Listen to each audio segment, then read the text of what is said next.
Hello guys, I'm at Holmfirth. If you can see,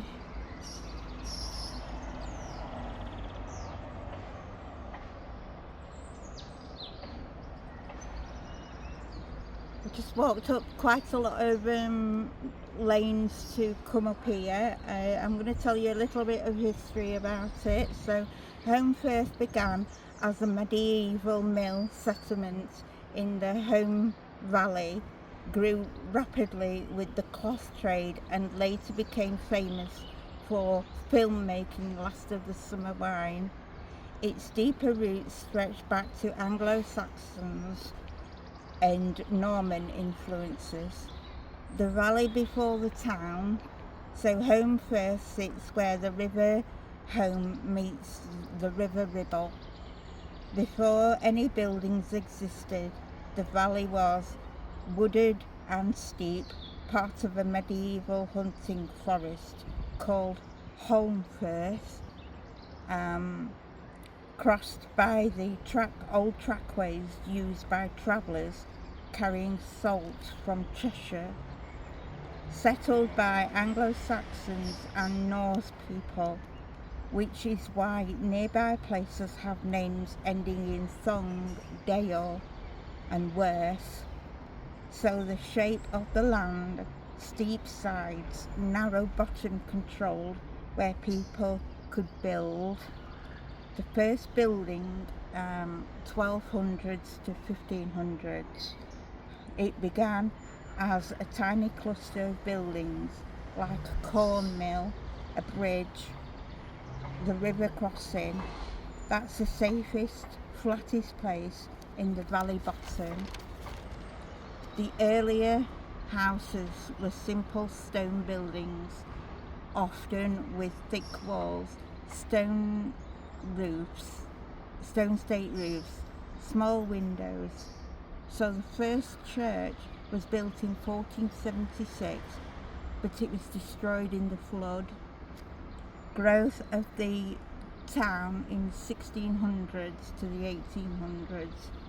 As the cloth trade grew, the valley was with weavers' cottages. They had long rows of windows on the top floor for handlooms, stone steps and narrow lanes. So you'll see them all over Holmfirth and the surrounding villages. Mills and workshops. Because of the valley is narrow, mills were built right along the river using water power. This is why Holmfirth feels tight. Buildings are squeezed between the river and the steep hills. In the 1700s to the 1800s, new roads were built. Woodhead Road, Victoria Bridge, Victoria Square. These reshaped the centre and allowed more shops and houses to appear. The valley's steep sides and fast rivers caused several major floods which destroyed all the buildings and led to rebuilding in stronger stone. The town expands up the hillsides because the valley bottom was crowded people built. Terraced for hillside farms, stone cottages overlooking the town. It's why Holmfirth that's why it's layered and it looks stacked up. So the Victorian Holmfirth is its arrival of the railway, 1850, brought large mills, warehouses, stone shops, civic buildings. Many of the buildings that you see today, the solid Victorian stone ones, come from that period. So the look of it today is the character comes from local stone, that's grit stone, stone slate roofs, narrow streets shaped by the valley, riverside mills.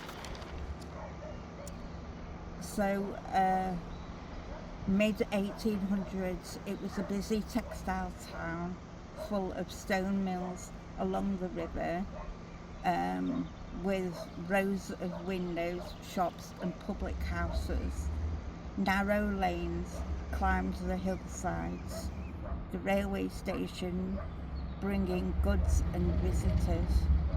It was rebuilt of the town after the floods, so many buildings from from the period of Victorians. And 1900s to today, after textile industry declined, Holmfirth changed slowly. Mills closed, but many converted into workshops, studios and cafes, apartments. The valley kept its stone-built character. Costs.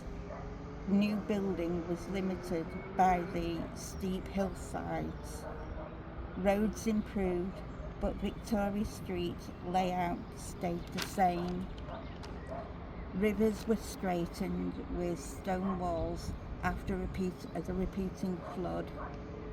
And it's a mix of mills, Victorian mills, Georgian and Victorian cottages, modern shops inside old buildings, hillside terraces, riverside walkways, and it feels like a Victorian mill town, just quieter. Thank you guys for listening. I hope that wasn't too long. Please like and subscribe. Thank you.